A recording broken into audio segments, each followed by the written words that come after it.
learned from the lesson. Live in the hills, but I still get a spread. Started with a little, but I still reinvest it. Fear how I feel, then you feel like a blessing. I just want the lesson, I just want protection. I'm up and I'm down, but they sound like progression. Farmer never plans if he waits for perfection. Finger to the down, hold it. All right, ladies and gentlemen, I hope you're having a wonderful weekend. Today, I want to talk about how you can become a millionaire trading global events. Now, it's kind of complex. It may involve some macroeconomics, but I really want to dumb this down to kind of just highlight the opportunities to make money, especially right here, right now in 2021, because it reminds me of a lot of events. And when I go and I look back through my history and see how it's kind of culminated, a lot of key events have really led to a lot of the success I've had, or just the fact of taking advantage of these moments, which are really just flashpoint moments. They're really highlighted. Even if you look on the chart, you will be able to see them. Just making some simple moves at this time could really change a lot for you. And I'm talking both short-term and long-term, whether you're a beginner or advanced trader. It all comes down to recognizing opportunity and responding. And a lot of people want to know, well, how can you anticipate it? So what I plan to do here is give you some little tips and tricks, but really ultimately simplify it, because it's not like you see global events happen. Even if you want to trade on macroeconomics, it is not as if it occurs all the time. So you're not going to be seeing any technical analysis here. You're not going to see anything like that. It's not even price action. It is literally looking and understanding the world around you. And even if you don't know that much, all you have to do is respond at certain events, the real buy the dip opportunities, or even better, when to short them so that you can make money on the downside. And again, we use options, leverage, and stuff like that. That could help you a lot of the times. But even if you just wanted to simply use them as buying opportunities, this same concept works. So why I'm bringing this up again, in 2021, the market really looks like a time in the past where I got to make a lot of money again. Some of you have heard about the plays I've done. I've pretty much executed on most of these events, and they've had wild trades. Some of you even witnessed the $50 or $550,000 on this event, not to mention the other trades with that, but everything that has led up to it. So I want you guys to realize there's an opportunity here in 2021, and you could take advantage of it both in the short term and the midterm. But even if you miss that, again, don't get that FOMO. There is still big opportunities to build your portfolio around these events. But one thing I will say,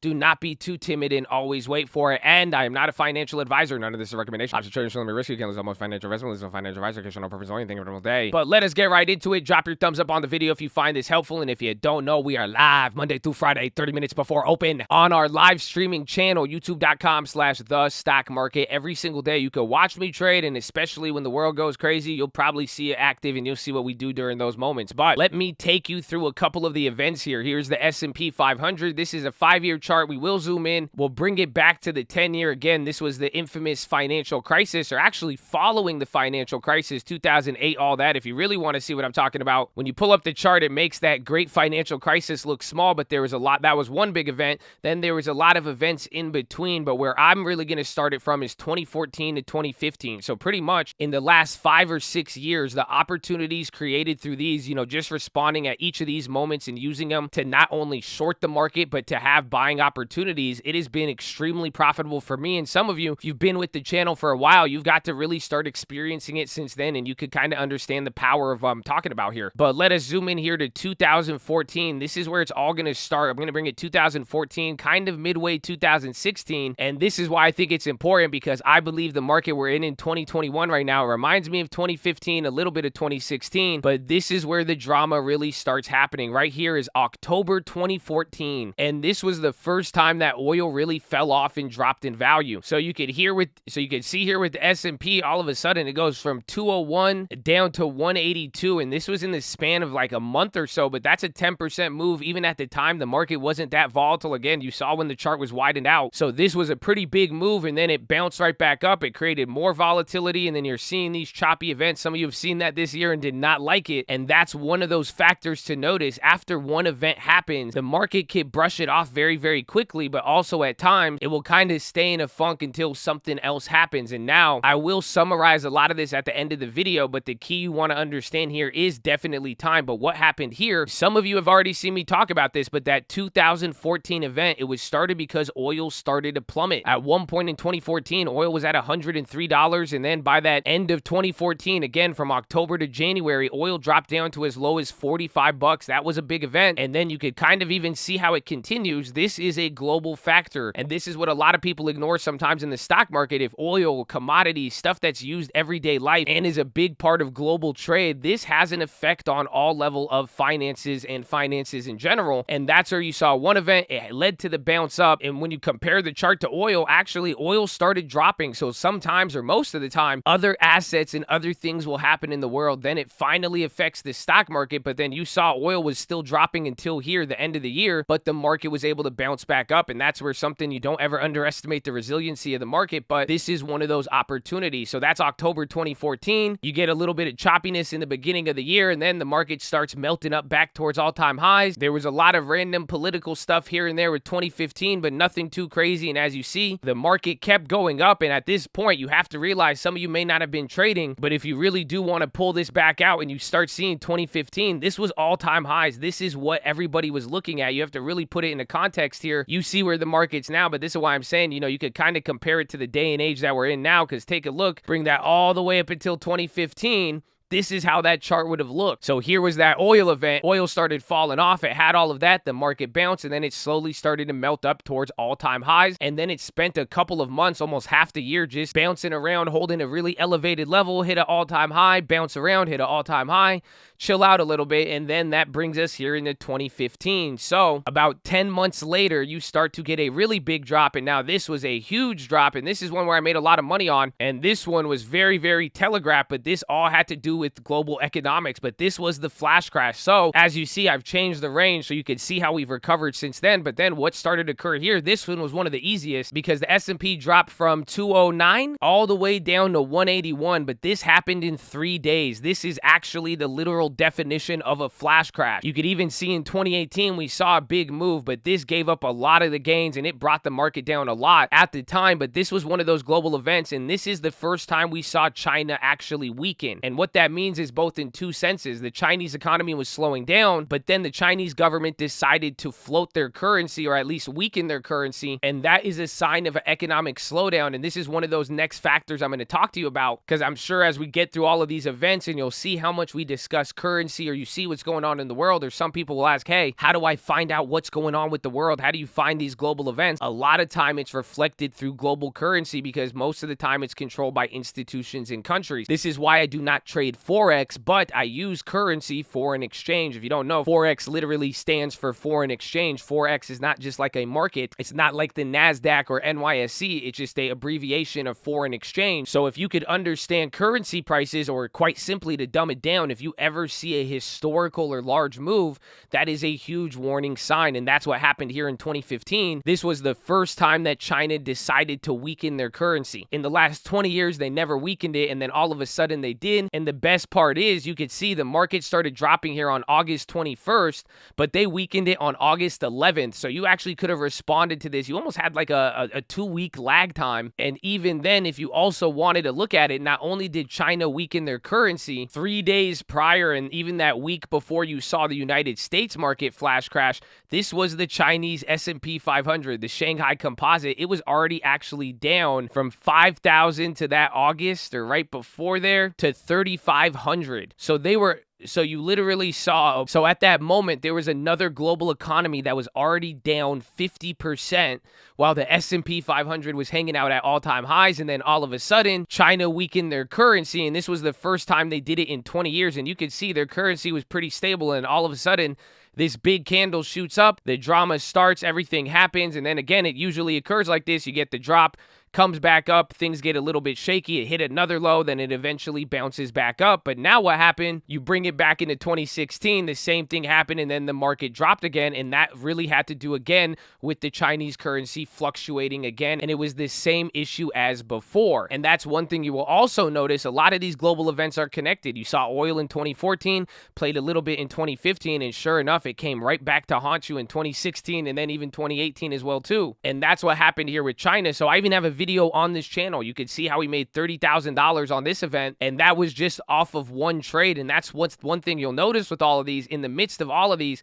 I'm usually able to get one decent sized crazy percentage return, but then it's also what I take advantage of at the same time. There's other assets that still make a lot of money, but then these are also opportunities to buy stuff. And even following this, we were able to buy a lot of different stuff. And if you know about my long term, we've been holding it. So the idea here is if you're aware of this stuff, you could know how to not only hedge it, but every single time these events happen. And again, if you look at the market, you're seeing where it looks now, but it looked a lot deadlier at the moment. But ultimately holding assets, good quality ones, it paid off, and it paid off very well. But then you could see that's already 3 different global events. And even in 2016, when the currency did the same thing, 207 back to 180 in about 1 or 2 months, these are very, very large moves. And even back then, a lot of people weren't even trading options. The premiums were a lot better. And usually, as people flock into one asset and away from another, every single year it creates a different opportunity of how to play it. Sometimes it's better with options. Sometimes it's better with shorting it. Sometimes it's just better simply buying. But now fast forward, you could see it recovers. And this is what I'm saying. Every time it recovers, a lot of you may only see the short side. But what I'm saying is if you ever miss any of these global events, or if you notice you're in the middle of them, you could use these as buying opportunities, because then you see things kind of bounce right back up. This story keeps going. We melt up and hang around towards all-time highs. And even at this point, if you think from 2014 to 2016, the market elevated a lot from the bottom, and it took about 3 years of hanging out here with about 3 different global events in between.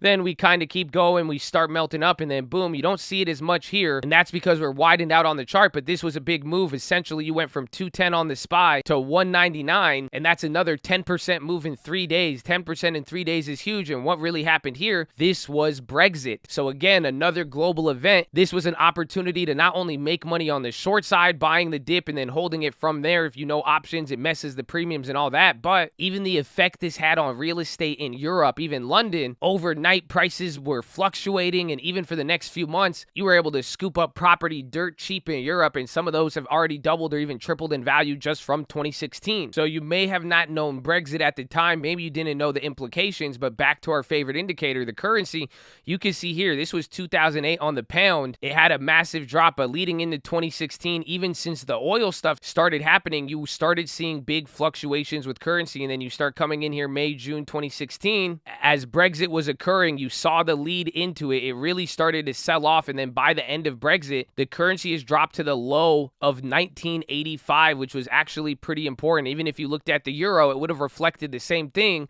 before the event even occurred, before it even hit the S&P 500. There was a much bigger move that occurred in the currency market. But then again, market was able to bounce, it recovered, and then it did that same old melt up, hold up, dropped a little bit, held the range. Again, imagine how boring these markets were. Started to slip up a little bit, and this was the market anticipating the election. Donald Trump won, and then from there, with the change of policy, you could even say this was its own event. 2017 didn't see any events at all except for the election of Donald Trump, and then the policies, the tax stuff.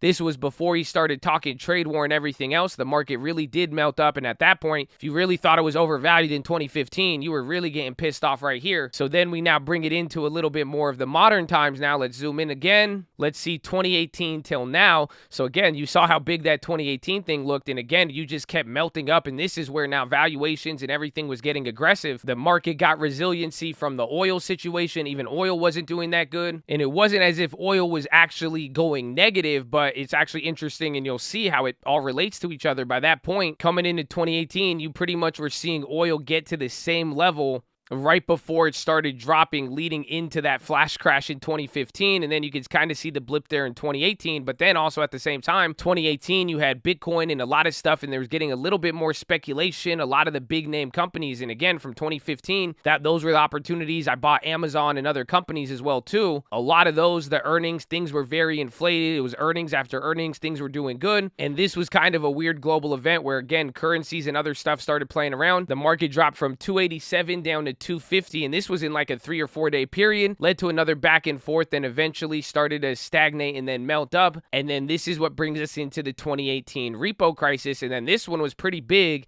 It operated a little different because it took 2 months there, but the market really did drop from 280 all the way back down to 230, and it wiped out a lot of the gains, especially with what we were seeing in 2017. Now, this was the repo crisis, and this is where it gets really interesting in 2018, and I'll give you another one. I'll make it in a follow-up video. I'm putting this as a test. I need to see who's paying attention and if you guys actually like this stuff, because this is where the dollar starts getting into play. So I could make a whole nother video explaining this, but this one really had to do both domestically and everything else. You did start to see other issues with China and going on globally, but one of the bigger factors was the dollar. You could see from March 2018, following that big drop you saw at the beginning of the year, the dollar was making a huge run up while the S&P was also kind of running up with it. You were getting dollar shortage or a dollar liquidity. There was a real liquidity crisis in one day in the global repo market. If you're not really familiar, I'm not going to get too deep in it, but pretty much a lot of money just didn't show up in the market one day, and it created this huge issue. And in the middle of 2018, this drop, and then leading into before it, this is also when Donald Trump started bringing up the trade war, and some of that news would shake the market and do all that, and that's what related to the dollar and everything else. But ultimately, that is what created a big issue. You probably heard about it, but this is where now the dollar, the bonds, and then global trade, it all led to another big event, and then it finally culminated with an agreement not only from the Fed to be handling a lot of stuff, and this is where also the yield curve comes into play, but we also started working with China again to make sure currencies get stabilized. And then what happened? Another beautiful buy the dip opportunity. Even if you weren't able to get anything in the last couple years, you could have bought it all at that same price, and it was able to run up and do its thing from there. And 2019 had a little bit of trade war stuff. That's what we started seeing here leading up into these moments, and now this is where we start to hit the first TLT plays, ladies and gentlemen, because like I said, with the whole dollar situation and then what was going on, and after years of all of this different type of drama, and then the money kind of getting tightened up, people worried how money was going to flow around with any trade issues, you started seeing interest rates do a lot of weird things, and now it was finally time for the Fed. They were either going to cut interest rates or they were going to ignore the market for the first time in 40 years based on the Fed futures pricing. So I made a lot of videos on this, and that's the beauty of this channel. I'd like to document all of this stuff so you could go back and see it, but this is where now the bonds had their moment, the market dropped, but if you guys remember TLT in the middle of all this, this is when it went crazy, and you were able to turn another 30-40,000% on those options at the same time. This is also when we started building up the long-term portfolio at the result of this, because you had that big drama, the market was still up, we saw things chilled out, and then we did our thing, and then finally it leads you into 2020, and you know exactly what happened here. It was COVID, but not only what happened with COVID, the real indicator was when the Fed started to cut rates. That indicated an emergency. Every global currency, even down to crypto and all of that, you took a look around, they all met this same criteria of going crazy, and then you see, led to a big drop. You could have made money on the downside, another opportunity on the upside. It leads to this kind of shakiness, and then, well, now it's bringing us into that aggressive 2017 or maybe 2015, 2016 melt up moment. So I know I'm just showing you these events, and you can see, and you're probably like, well, how do you make money? It's very simple. These global events are the moments to short, and they're really the moments to buy the dip. A couple of smart purchases at these times, whether it's on the short side or making sure you at least have money to buy, or if you're waiting for some of these assets or some of these key technologies and you don't want to get FOMO'd into them, you can make a couple good purchases here. And when you compound them over the years, again, I just showed you back from 2014 to 2015, 10%, 20% swings by being able to buy and short and then still hold stuff from that moment. It has been extremely profitable, and you would be surprised. And a lot of people are looking for an event every week, month, and trying to do all this, but at the same time, understanding these key moments when value shifts or there's a real market perception shift, it creates real opportunity. That's why I want you to see it on the chart, but also so you can apply it to right here, right now. The next easy thing to see is when I show you on the chart, you may have not got it with this story, but how do you find these moves? Look for something larger than normal or something just historically large. Again, 2014, oil goes from $100 to $40. It's never happened that big of a time. That was a big move. The Chinese currency moves the first time in 20 years, and it's weaker than it's ever been. Same thing with 2015. The first time that the United Kingdom wants to get out of the European Union. The first time the repo market and money did not show up in a highly liquid banking facility. The first time the Fed decides to cut rates in 10 years. The first time the world is hit with a pandemic. The first time the rates got cut ahead of any schedule with an emergency meeting except for 2000 2008, and then they did it again. All of these are events that just stuck out. And that's why now as we get here into 2021, you're seeing the market melt up, going back and forth. You're seeing big moves. You're seeing the speculation again, and you could see how things moved prior. 2015, 2016, even 2018, oil would drop ahead of time, or the dollar would move ahead of time at a very larger than normal move, or you will see other global markets actually suffer before anything happens. 2015 was the most easily telegraphed one because their market was already down 60%. It's funny because nowadays people have realized the connection. If you saw a good market like China, Germany, anything like that drop that much, you would see domestic markets react a lot faster now. But that being said, I don't think it eliminates the opportunity because a lot of this stuff develops. It's even down to commodities and all that. Large moves happen and there's usually a lead time. That's why this is macroeconomics. But you could use this same exact thing for bonds, the yield curve. We have a lot of videos, but you could keep it really simple and watch for the big factors, which is essentially currency, policy, and the overall markets, general health, and seeing their levels. Those right there, if you see bigger than normal moves, it is telling you something. But nonetheless, to wrap it up, and this is why you have to see, this isn't a video about shorting stocks. This is a video about taking advantage of opportunity. We were able to make and get 60% from 2019 on one of those bigger portfolios, but we also made a couple $100,000 on the downside. If you go a couple years before, make a couple $100,000 on the downside, then you're able to take that money, reinvest it to stocks. Like I'm saying, all you need is a couple of big moves and you can make a lot of money. But the key part of all of this is time and actually holding. You could try to time all these events if you just look for every big currency move. And again, currencies will move. You have to know what is historically big. Even the pound in 2016, that was the weakest it's gotten since 1985. The weakest in a year, the weakest in a year and a half. That may not be showing you that signal, but overall, get time, and you have to be playing with time. It's not really about timing that, and that's why I'm showing you these, because you could look at a chart, it looks so obvious. There is many opportunities to get in. You don't really have to time it, but how you conduct yourself and how you handle it and how you go about playing this is what could separate a lot of you from becoming traders or actually just becoming really, really solid investors and building a nice portfolio for yourself. So believe it or not, this is only part one. I really want to see how this video does. I want to see how you guys like it. So share the video, like it, let me know your feedback, but there's more we could dive into, and that's where the dollar comes into play to understand it. But overall, be prepared for 2021. I hope this video helps. You might come back and look at it a little bit later, but don't underestimate the power of this and don't underestimate how slow things can move. So I hope you guys learned from this. Let me know if you have any questions, and I hope you have a wonderful weekend, baby. Let's go.